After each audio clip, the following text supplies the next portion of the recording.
Israel పైన Hamas దాడి మొదలైంది. దాదాపు 5,000 రాకెట్లతో ఇజ్రాయెల్ భూభాగంపై హమాస్ అటాక్ చేస్తోంది. ఇన్ఫ్యాక్ట్ గాజా నుంచి ఇజ్రాయెల్లోకి చొరబాటు చేసిన హమాస్ మిలిటెంట్లు రోడ్ల మీద వీరంగం చేస్తున్నారంట. ఎక్కడ పడితే అక్కడ కాల్పులు జరుపుతున్నారు. హమాస్ వాళ్ళు డిక్లేర్ కూడా చేశారు, మేము operation Al Aqsa Flood start చేశామని. దానికి కౌంటర్గా ఇజ్రాయెల్ కూడా ఆపరేషన్ ఐరన్ స్వాడ్ స్టార్ట్ చేసింది.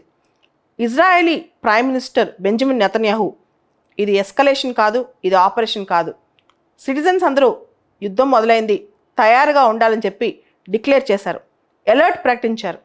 భారత ఎంబసీ కూడా ఇజ్రాయెల్లో భారత పౌరులందరికీ అక్కడ ఉండే వాళ్ళందరికీ కూడా ఒక అడ్వైజరీ జారీ చేసింది, చాలా జాగ్రత్తగా ఉండమని చెప్పి. హమాస్ మీ అందరూ తెలుసు, పాలస్తీనియన్ మిలిటెంట్ గ్రూప్. దాదాపు ఈరోజు పొద్దునుంచి కూడా 40కి పైగా ఇజ్రాయలీస్ చనిపోయారంట ఈ స్ట్రైక్లో. దాంతో ఇజ్రాయెల్ కూడా తిరుగు దాడి మొదలెట్టింది.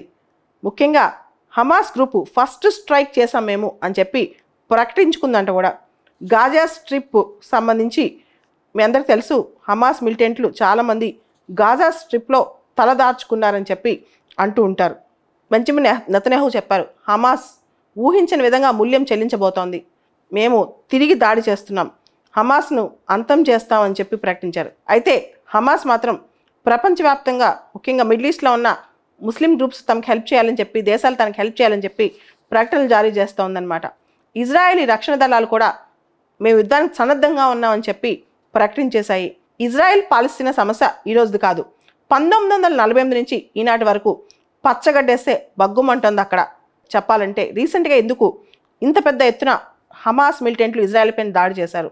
ఇజ్రాయెల్ వాళ్ళు గాజా వర్కర్స్కి, అంటే గాజాలో నుంచి ఇజ్రాయెల్ బార్డర్ దగ్గరికి వచ్చి పనిచేసే వర్కర్స్ అందరికీ అక్కడ సరిహద్దులు మూసేశారంట. దాంతో వాళ్ళకి చాలా కోపం వచ్చింది ఇమీడియట్గా. అండ్ పారాగ్లైడర్స్ ఉపయోగించి తర్వాత కార్స్ ఎక్కి అక్కడ కాల్పులు జరుపుతున్నారంట హమాస్. ఇజ్రాయెల్ భూభాగంలోకి వెళ్ళి అక్కడ పారాగ్లైడర్స్ వాడుతున్నారు, కార్లు ఎక్కుతున్నారు, భయంకరంగా వాళ్ళని కాల్పులు జరుపుతున్నారంట. దీనికి సంబంధించి ఇండియన్ ప్రైమ్ మినిస్టర్ తన షాక్ని వ్యక్తం చేశారు మోడీ గారు. ఇది జరగకుండా ఉండాల్సింది టెర్రరిస్ట్ అటాక్ ఇజ్రాయెల్ పైన అని చెప్పారు. మన ఇండియన్ ఫారెన్ పాలసీ ఇజ్రాయెల్కి సంబంధించి ఇప్పుడు ప్రస్తుతానికైతే డీహైఫనేషన్ పాలసీ అంటే ఇజ్రాయెల్తో భారత్కున్న సంబంధాల్లో పాలస్తీనా అంశం ముడిపెట్టకపోవటం. ఇన్ఫ్యాక్ట్ మనం చెప్పాలంటే ఇజ్రాయెల్తో మనం ఇప్పుడు చాలా మంచి టైస్తో ఉన్నాం. I2U2 కూడా మనం ఇజ్రాయెల్తో ఉన్నాం అనమాట. వెస్ట్ ఏషియా క్వాడ్ అంటాం.